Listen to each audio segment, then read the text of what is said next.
আলহামদুলিল্লাহি রাব্বিল আলামিন ওয়াসসালাতু ওয়াসসালামু আলা সাইয়্যিদিল মুরসালিন আম্মা বা'দ ফাআউযু বিল্লাহি মিনাশ শাইতানির রাজীম বিসমিল্লাহির রহমানির রহিম আসসালাতু ওয়াসসালামু আলাইকা ইয়া রাসূলুল্লাহ ওয়া আলা আলিকা ওয়া আসহাবিকা ইয়া হাবিবাল্লাহ আসসালাতু ওয়াসসালামু আলাইকা ইয়া নবিয়াল্লাহ ওয়া আলা আলিকা ওয়া আসহাবিকা ইয়া নূরাল্লাহ। প্রিয় ইসলামী ভাইরা ও মাদানী চ্যানেলের দর্শক শ্রোতা, আবার উপস্থিত হয়েছি আপনাদের মাঝে জিলহজ মাসের বিশেষ প্রোগ্রাম সফর যদি হয় ভালোবাসার তরে। আর এই অনুষ্ঠানের আজকে আরেকটি পর্বে আমি আপনাদের সামনে উপস্থিত হয়েছি মদিনা মুনవ్বরার ভালোবাসা ও মহব্বত নিয়ে। ইসলামী ভাইয়েরা, আজ আমরা এই অনুষ্ঠানে মদিনা মুনవ్বরার মহব্বত ও ভালোবাসা সম্পর্কে শ্রবণ করব। আসুন না, এর পূর্বেই প্রিয় নবী রাসূল আরবি সাল্লাল্লাহু তাআলা আলাইহি ওয়া আলিহি ওয়াসাল্লাম এর সন্তুষ্টি হাসিলের নিয়তে দুরূদ শরীফ পাঠের একটি ফজিলত শ্রবণ করে নিই। নবী করিম রউফুর রহিম সাল্লাল্লাহু তাআলা আলাইহি ওয়া আলিহি ওয়াসাল্লাম ইরশাদ করেন, প্রসিদ্ধ সাহাবী রাসূল হযরত আবু হুরায়রা রাদিয়াল্লাহু তাআলা আনহু থেকে বর্ণিত, আমাদের প্রিয় নবী সাল্লাল্লাহু তাআলা আলাইহি ওয়া আলিহি ওয়াসাল্লাম ইরশাদ করেন, যে ব্যক্তি আমার রওজায় আমার প্রতি সালাম আরজ করবে তার জন্য একজন ফিরিস্তা নিযুক্ত করা হবে, যেটা আমার নিকট তার সালামও পৌঁছাবে, তার দুনিয়া ও আখিরাতের কাজে সহযোগিতাও করবে, এবং এর পাশাপাশি আমি তার সাক্ষ্য হিসাবে থাকব, অর্থাৎ আমি তার জন্য শাফাআত করব। সাল্লু আলাল হাবিব সাল্লাল্লাহু তাআলা আলা মুহাম্মদ সাল্লাল্লাহু তাআলা আলাইহি ওয়া আলিহি ওয়াসাল্লাম। প্রিয় দর্শক শ্রোতা, অনেক মহান সৌভাগ্যবান বান্দাদের মদিনা মুনవ్বরার হাজিরি নসিব হয়। আমরা যে নবী করিম রউফুর রহিম সাল্লাল্লাহু তাআলা আলাইহি ওয়া আলিহি ওয়াসাল্লাম এর কালেমা পাঠ করেছি, যার ভালোবাসা হৃদয়ে সাজিয়ে রেখেছি, যার শাফাআতের আশা রাখি, যদি সেই প্রিয় নবী সাল্লাল্লাহু তাআলা আলাইহি ওয়া আলিহি ওয়াসাল্লাম এর নুরানি রওজায় জিয়ারতের সৌভাগ্য নসিব হয়, সামনে সোনালি জালি থাকে, হাত বেঁধে মাথা ঝুঁকিয়ে হৃদয়ে মুস্তাফার কথা স্মরণ করে আর অশ্রু প্রবাহিত করে আকাঙ্ক্ষার সহিত প্রিয় নবী সাল্লাল্লাহু তাআলা আলাইহি ওয়া আলিহি ওয়াসাল্লাম এর পবিত্র দরবারে সালাম পেশ করতে পারতাম, এই আকাঙ্ক্ষা কেন আমাদের কাছে থাকবে না? হজের মৌসুম চলমান, হজের দিন চলছে, সৌভাগ্যবান আশিকানে রসুল হজের সৌভাগ্য অর্জন করছে, কাবার তাওয়াফ করছে, মদিনাতে উপস্থিত হওয়ার আকাঙ্ক্ষা রেখেছে, আরাফাতের ময়দান ও মুজদালিফায় অবস্থান করছে। এই সমস্ত সৌভাগ্য অর্জন করার পর আশিকানে রসুলগণ অন্তরে রাসূলের ভালোবাসার প্রদীপ ধারা আলোকিত হয়, চোখে অশ্রু নিয়ে কান্না করে কাঁপতে থাকে, খুশিতে দুলতে দুলতে আপন প্রিয় নবী হুজুরে পুরনূর সাল্লাল্লাহু তাআলা আলাইহি ওয়া আলিহি ওয়াসাল্লামের মহান দরবারে নুরানি রওজায় উপস্থিত হওয়ার বাসনা নিয়ে তারা কেমন সৌভাগ্যবান লোক, যাদেরকে আমাদের প্রিয় নবী রাসূলে আরবি সাল্লাল্লাহু তাআলা আলাইহি ওয়া আলিহি ওয়াসাল্লাম আপন দরবারে মদিনা মুনవ్বরায় উপস্থিত হওয়ার অনুমতি দান করেছেন, যাদেরকে ডেকেছেন। হাই, ওই দিন যদি আসতো, আমরা গুনাহগারদেরও এই সৌভাগ্য নসিব হতো, মদিনা থেকে ডাক আসতো আর আমরা গুনাহগাররাও মদিনা মুনవ్বরায় যাওয়ার সৌভাগ্য পেতাম। প্রিয় ইসলামী ভাইয়েরা, ওই মদিনে পাকের কথা বলছি, সেই মদিনে পাকের মহব্বতের কথা বলছি, সেই মদিনে পাকের ভালোবাসার কথা বলছি, যেখানে গুনাহগার যায় আল্লাহ পাকের দরবারে প্রিয় নবী সাল্লাল্লাহু তাআলা আলাইহি ওয়া আলিহি ওয়াসাল্লামের ওসিলায় দোয়া কামনা করে, আল্লাহ পাক তাকে মাগফিরাত দেয়, আল্লাহ পাক তার প্রতি দয়া করে। আসুন না, কিতাবের মধ্যে অনেকগুলো ঘটনা বর্ণিত রয়েছে। মুসলমানদের চতুর্থ খলিফা হযরত আলীউল মুরতাদা শেরে খুদা রাদিয়াল্লাহু তাআলা আনহু বলেন, প্রিয় নবী রাসূলে আরবি সাল্লাল্লাহু তাআলা আলাইহি ওয়া আলিহি ওয়াসাল্লাম দুনিয়া থেকে পর্দা করলেন মাত্র 3 দিন অতিবাহিত হয়েছে। এমন সময় এক বেদুইন অর্থাৎ আরবের গ্রাম্য লোক নুরানি রওজায় উপস্থিত হলো। সেই নিজে নিজে রওজার সামনে লুঠে পড়ল এবং রওজা থেকে নুরানি মাটি নিজের মাথায় লাগালো আর আরজ করল, ইয়া রাসূলুল্লাহ সাল্লাল্লাহু তাআলা আলাইহি ওয়া আলিহি ওয়াসাল্লাম, যা কিছু আপনি আল্লাহ পাকের পক্ষ থেকে শুনেছেন তা আমরা আপনার কাছ থেকে শুনেছি।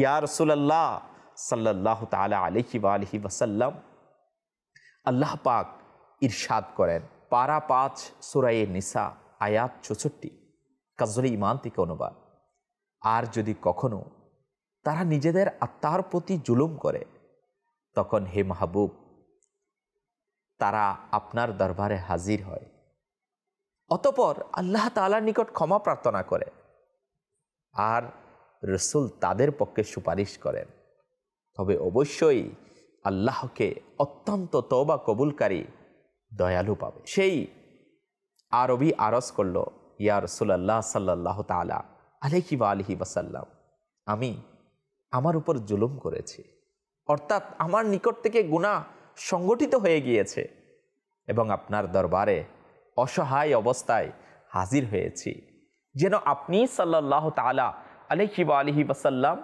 আমার জন্য ক্ষমা প্রার্থনা করেন। প্রিয় নবী সাল্লাল্লাহু তাআলা আলাইহি ওয়া আলিহি ওয়াসাল্লামের অনুগ্রহের প্রতি কুরবান হয়ে যান।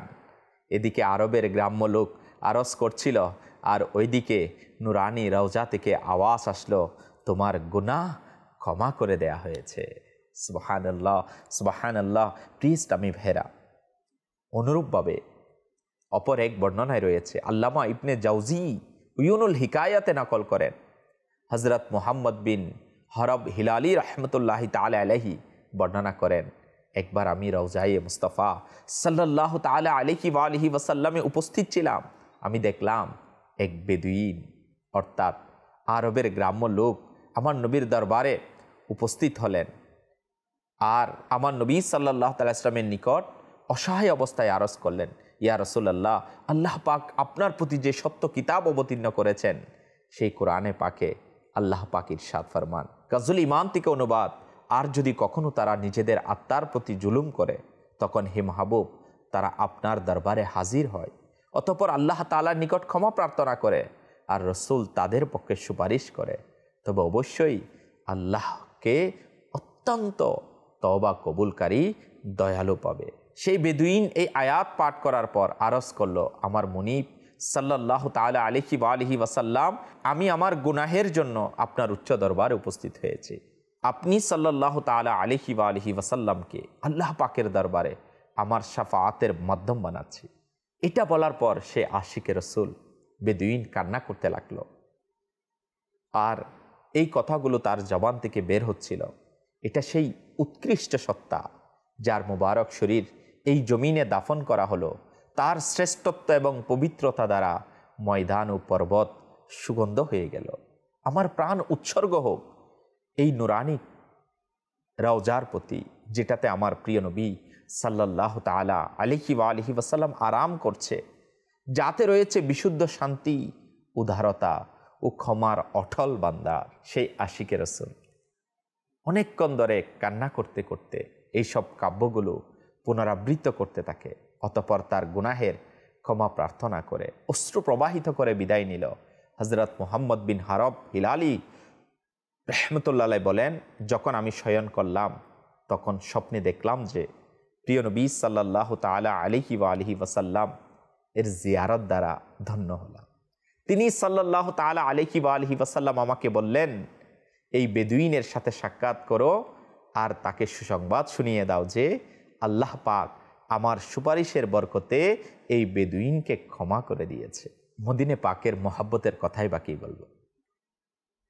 মদিনা শরীফের উত্তম আলোচনা হতেই আশিকানে রাসূল মদিনার আশিকদের মন খুশিতে উদ্বেলিত হয়ে ওঠে, মুখে মুস্কি হাসি এসে যায়, খুশির পরিবেশ সৃষ্টি হয়ে যায়, কারো কারো চোখে মদিনার স্মরণে অশ্রুসিক্ত হয়ে যায়। রাসূলে পাক সাল্লাল্লাহু তাআলা আলাইহি ওয়া আলিহি ওয়াসাল্লামের প্রেমিকগণ এর বিচ্ছেদে ছটপট করে আগ্রহের আধিক্যের কারণে মুখে আপনা থেকেই মদিনা মদিনা উচ্চারিত হয়। মদিনা শরীফের মহত্ব ও ফজিলতের অনুমান এই বিষয়টি দ্বারাও করতে পারেন যে প্রিয় আকা মক্কি মাদানী মুস্তাফা সাল্লাল্লাহু তাআলা আলাইহি ওয়া আলিহি ওয়াসাল্লামকে আমরা অত্যাধিক ভালোবাসি, স্বয়ং সেই প্রিয় আকা সাল্লাল্লাহু তাআলা আলাইহি ওয়া আলিহি ওয়াসাল্লামই মদিনা শরীফকে অত্যাধিক ভালোবাসতেন। সুতরাং রাসূলের ভালোবাসার দাবি হলো এটাই যে আমরা শুধু প্রিয় মদিনার ভালোবাসা নয়, বরং মদিনার অলিগলি ও বাজারের ভালোবাসা, সেখানকার বাগান ও মরুর ভালোবাসা, এর ফুল এমনকি এর কাঁঠার ভালোবাসাও নিজের অন্তরে জাগিয়ে রাখা, এর স্মরণে ছটপট করা এবং এর আদব সহকারে হাজিরির শুধু আকাঙ্ক্ষা নয়, বরং আল্লাহ পাকের নিকট এই দোয়া প্রার্থনা করা। আসুন মদিনার ভালোবাসা মোহাব্বত সম্পর্কে আমরা শ্রবণ করি। আল্লাহওয়ালারা মদিনা পাকের অনেক বেশি আদব ও সম্মান করতেন।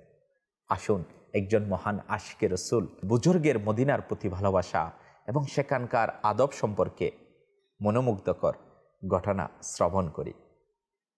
মালিকিদের মহান ইমাম হযরত সাইয়্যিদুনা ইমাম মালিক রাহমাতুল্লাহি তাআলা আলাইহি মদিনা শরীফ অত্যন্ত সম্মান করতেন। তিনি রাহমাতুল্লাহি তাআলা আলাইহি মদিনা শরীফে বসবাস করার পরও প্রাকৃতিক প্রয়োজন সারার জন্য মদিনার হেরেমের বাইরে চলে যেতেন এবং হেরেম শরীফের সীমানার বাইরে গিয়ে নিজের প্রাকৃতিক ডাক যেমন ইস্তিনজা ইত্যাদি সারতেন। হযরত সাইয়্যিদুনা ইমাম শাফিঈ রাহমাতুল্লাহি তাআলা আলাইহি বলেন, আমি মদিনা শরীফে জাদাহাল্লাহু শারাফা ওয়া তা'যীমা হযরত সাইয়্যিদুনা ইমাম মালিক রাহমাতুল্লাহি তাআলা আলাইহির দরজায় খুরশান কিংবা মিশরের ঘোড়া বাঁধা অবস্থায় দেখলাম, যা তাকে উপহার স্বরূপ দেওয়া হয়েছিল। এত উন্নত জাতের ঘোড়া এর আগে আমি কখনো দেখিনি। আমি বললাম, ঘোড়াগুলো কতই যে উন্নত মানের। তিনি বললেন, এগুলো সব আমি আপনাকে উপহার দিলাম। আমি বললাম, একটি ঘোড়া তো আপনার জন্য রেখে দিন। তিনি বললেন, আল্লাহ পাকের প্রতি আমার লজ্জা অনুভব হয় যে এই বরকতময় পবিত্র মাটিকে আমার ঘোড়ার খুর দ্বারা পদদলিত করব, যে মাটিতে তারই প্রিয় রসুল সাল্লাল্লাহু তাআলা আলাইহি ওয়া আলিহি ওয়াসাল্লাম বিদ্যমান রয়েছে। সুবহানাল্লাহ, সুবহানাল্লাহ। আপনারা শুনলেন তো হযরত সাইয়্যিদুনা ইমাম মালিক রাহমাতুল্লাহি তাআলা আলাইহি কিরূপ মহান আশিকে রসুল, আশিকে মদিনা ছিলেন। মদিনা শরীফের প্রতি ভালোবাসা এবং এর আদব করতেন, যেহেতু তিনি রাহমাতুল্লাহি তাআলা আলাইহি আলিমে মদিনা অর্থাৎ মদিনা সম্পর্কে জ্ঞাত ছিলেন। সুতরাং আদব তার স্বভাবে ভরপুর ছিল। আর আজ আমাদের সমাজে ইলম ও আদব উভয়টির অনেক বেশি প্রয়োজন। ইলমের সম্পদ যদি সাথে থাকে তবে আদবের সৌভাগ্য অর্জিত হয়, এবং ইলম না থাকলে তবে বিপদ যে বিয়াদবির গভীর গর্তে পড়ার মতো। বিশেষ করে মদিনার সফরে তো দেখে দেখে পা ফেলা উচিত এবং খুবই আদব ও সম্মান করা উচিত, খুবই ভালোবাসা থাকা উচিত। আমরা মদিনে পাকের সেই মহান ভালোবাসার কথা শুনছিলাম। মনে রাখবেন, মদিনা শরীফের আলোচনা আশিকে রসুলদের মনে প্রশান্তি দেয়। দুনিয়ার যতগুলো ভাষায় যেভাবে মদিনা শরীফের বিচ্ছেদ এবং এর দিদারের আকাঙ্ক্ষার কালাম পাঠ করা হয়েছে, ততগুলো দুনিয়ার অন্য কোনো শহর বা ভূখণ্ডের জন্য পাঠ করা হয়নি। যার একবারও মদিনার দিদার নসিব হয়ে যায়, সে নিজেকে সৌভাগ্যবান মনে করে এবং মদিনা শরীফে অতিবাহিত করা সেই সুন্দর মুহূর্তগুলোকে স্মৃতিময় করে রাখে।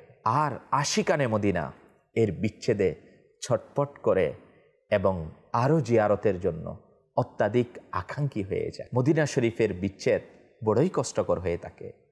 আর আশিকানে রসুলগণ এর তামান্না তো এটাই থাকে যে আমি মদিনা পাকে যেন আমার নিঃশ্বাস ত্যাগ হয়, আমি যেন এখানেই রয়ে যাই। খলিফা হারুনুর রশিদ হযরত সাইয়্যিদুনা ইমাম মালিক রাহমাতুল্লাহি তাআলা আলাইহিকে জিজ্ঞাসা করলেন, আপনার কি কোনো ঘর আছে? বললেন না। তখন তিনি তার খিদমতে 3000 দিনার উপস্থাপন করে বললেন, এর দ্বারা ঘর কিনে নিন। তিনি রাহমাতুল্লাহি তাআলা আলাইহি দিনারগুলো নিয়ে রেখে দিলেন, তা খরচ করলেন না। যখন খলিফা হারুনুর রশিদ মদিনা শরীফ থেকে চলে যাচ্ছিলেন, তখন তিনি তার খিদমতে আরজ করলেন, আপনার আমাদের সাথে যেতে হবে, কেননা মানুষকে হাদিসে পাকের প্রসিদ্ধ কিতাব মুয়াত্তা এর মাঝে সমবেত করব।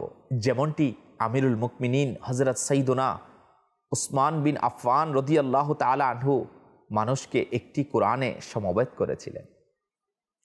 তিনি রাহমাতুল্লাহি তাআলা আলাইহি বললেন, মানুষকে শুধু মুয়াত্তা এর মধ্যে সমবেত করার তো কোনো বৈধতা নেই, কেননা রাসূল আকরাম সাল্লাল্লাহু তাআলা আলাইহি ওয়া আলিহি ওয়াসাল্লাম এর জাহিরি উফাতের পর সাহাবায়ে কেরাম আলাইহিম রিদওয়ানগণ বিভিন্ন শহরে চলে যান, সেখানে তারা হাদিস বর্ণনা করেন, যার কারণে এখন মিশরে সকল লোকের নিকট হাদিসের জ্ঞান রয়েছে।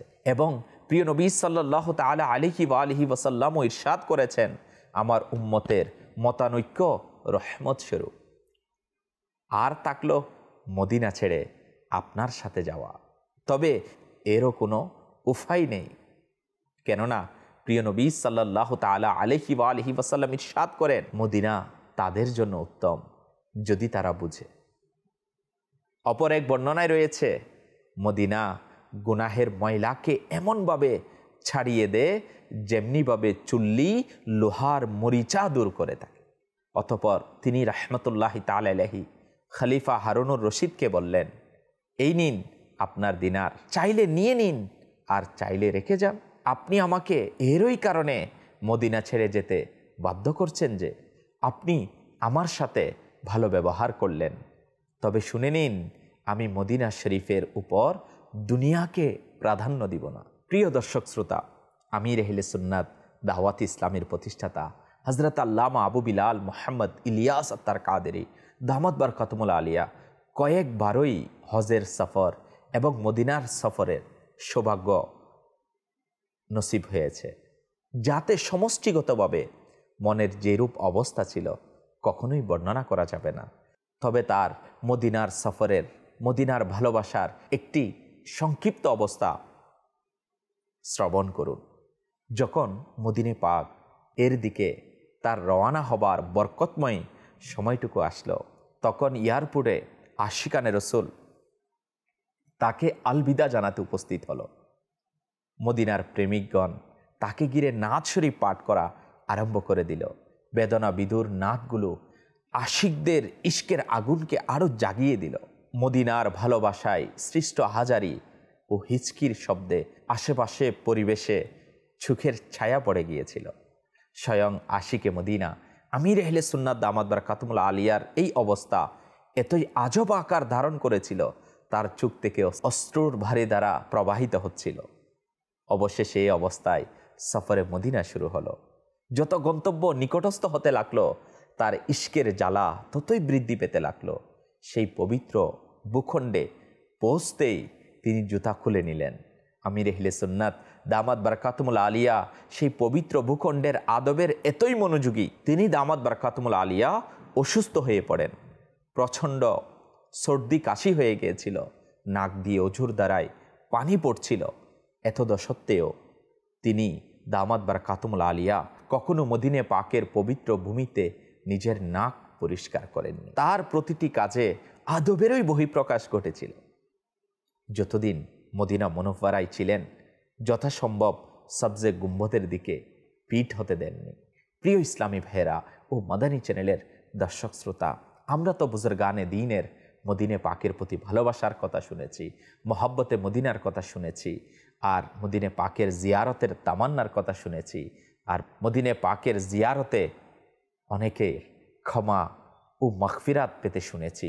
আল্লাহ তাআলা আমাদেরকেও সেই মদিনে পাকের মহব্বত ও ভালোবাসা দান করুক। আমিন আমিন বিজাহিন নবিল আমিন। সাল্লু আলাল হাবিব সাল্লাল্লাহু তাআলা আলা মুহাম্মদ সাল্লাল্লাহু তাআলা আলাইহি ওয়া আলিহি ওয়াসাল্লাম।